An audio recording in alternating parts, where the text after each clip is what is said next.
Суд е сместен во стамбена зграда, канцелари што служат како судници, институции натрупани под ист покрив и технологија од минатиот век. Ова е реалната слика на македонското судство. Наместо систем гледаме импровизација, наместо услови преживување. Поентата е јасна.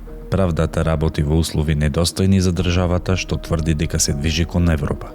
Висшиот управен суд, кој решава чувствителни предмети за права, лекови и јавни набавки, од 2011 година е сместен во стамбена зграда. Поентата тука не е само символична.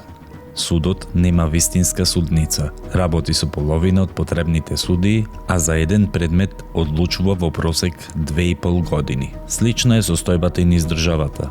Судови со мебел стар 40 години, архиви во влажни подруми, згради без лифтови и без пристап за лица со попреченост. Поентата е дека инфраструктурата директно ја кучи правдата. Кога на тоа ќе се додаде и фактот дека бројот на суди паднал од 499 на 363, а потребни се над 600, доцнењата стануваат правило, не исклучок. Додека европските судови користат вештачка интелигенција, кај нас рочиштата се снимаат на CD-а, а адвокатите бараат стари компјутери за да ги отворат записниците. Поентата е поразителна. Дигитализацијата е декларација, не реалност. Иако владата издвојува доволно средства и се бори за да им удостои покрај нивната незавидна состојба, бројките покажуваат дека по жител Македонија е на дното на Европа. Со судство без пари, кадар и опрема. Прашањето не е дали системот ќе колабира, туку колку уште ќе глумиме дека ова е функционална правда.